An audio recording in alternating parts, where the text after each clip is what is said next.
Everybody that even gives any hint of being a birther, a word you didn't use, even a little bit of a hint like, gee, you know, maybe, just maybe this much of a chance, they label them as an idiot. Let me tell you, I'm a really smart guy. Yep, that is the Donald. Donald Trump already taking a swipe at President Obama's citizenship. And just ahead, Ashleigh Banfield's frank conversation with the real estate mogul who would be president, maybe. A GMA exclusive on board. Well, he weighs into the birther controversy. He takes on every potential Republican candidate for President Donald Trump Unplugged. That is coming up. Donald. Also, you talked to Tiger, and what a tough time he's been going through recently. Can't get it together on the golf course, but he's told you he's pretty determined to get back, and he is going to be #1 again. He is very determined to do that. It's my first time being around him in quite some time, and I was just struck by the arrogance is no longer there. Really a difference? He has been humbled by this past year, but we'll talk about that, and he was very frank. And with all this talk right now about the nuclear crisis in Japan, there are extreme survivalists right here in America, and what we could possibly learn from them. We're going to look at that, but we begin with our latest check-in with the potential challengers to President Obama in 2012. The Trump tease is taken to new heights. He's flirted with the White House runs before, but those seem more like practical jokes than serious campaigns. This time he swears it's different, telling me back in November that he's really serious this time, scheduling appearances in key campaign states. And when Ashleigh Banfield wangled a ride on Trump Force One, she got a whole lot more than she bargained for. And Ashleigh, boy, he unloaded on everything. President Obama to Charlie Sheen. Yeah, it wasn't too hard to wrangle the ride, by the way. And what a sweet ride it was. I spent actually more than about 5 hours with the Donald, traveling from New York to Florida. Private 727, folks, and about everything from how he would deal with Colonel Gaddafi in Libya to just how much of his own money he'd be prepared to spend on his campaign and what he thinks about Charlie Sheen. In 10 years of covering Donald Trump and 2 elections in which he was considering a run for the White House, this time, he says, it's different. Over the years, a lot of people have asked me whether or not I was going to run. They wanted me to run. But I have never been so serious as I am now. And to see how serious he is, we accompanied him on his private 727. And after a behind-the-scenes tour of this luxurious plane, one thing is clear. He certainly has the war chest to run. You'd put up $600 million for this? Absolutely, assuming I'm doing well. Do you have $600 million to spare? I have much more than that.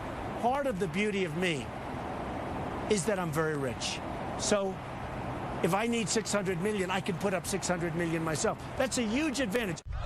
And on the issues, he's already taking a stand, like on Libya's Colonel Gaddafi. That's a Holocaust. If we could surgically strike and stop that from happening, I'd be for it, but not to get into a war. A surgical strike on Colonel Gaddafi?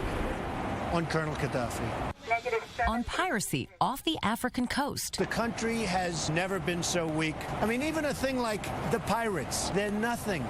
They're nothing, Ashleigh. And they're taking over these huge $500 million tankers.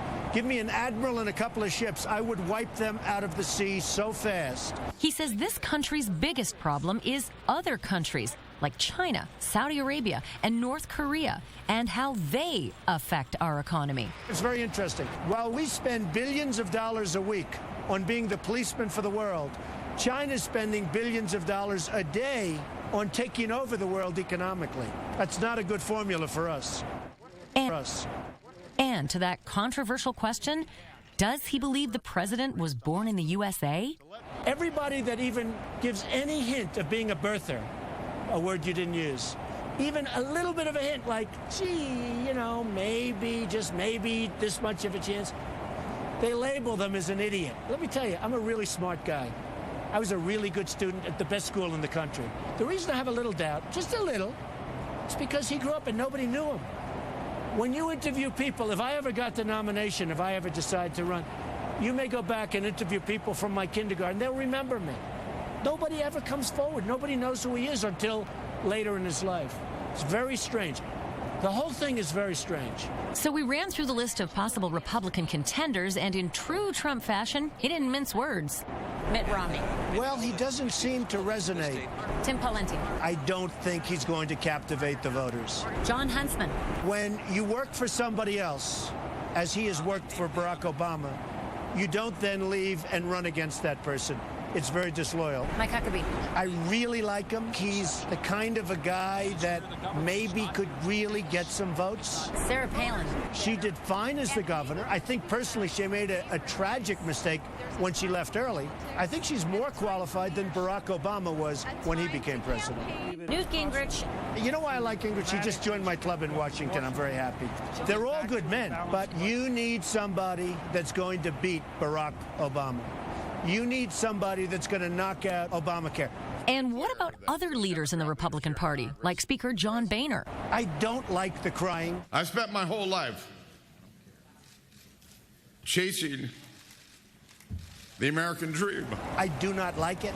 I don't understand it. I really like him as a person. I think the crying is an emotion. I don't like to see it in a leader. On Celebrity Apprentice, we have Meatloaf. And Meatloaf cries. He's this big, strong guy. And you'll see he cries all the time. Every time I scream at him, he starts to cry. I am the most. You are. I say, Meatloaf, what's wrong? And he just breaks down and starts crying. And I mean sobbing uncontrollably. I don't understand it. Trump also weighed in on the latest Hollywood showdown involving Charlie Sheen. Well, I know Charlie Sheen. He married Brooke, who's a member of Mar-a-Lago. The parents are members of Mar-a-Lago. And I've gotten to know Charlie Sheen because of Mar-a-Lago in Palm Beach, Florida. Brooke is from Palm Beach. And I told the parents, don't let your daughter marry him. I think he's wonderful, but he's a disaster. Don't let your daughter marry him.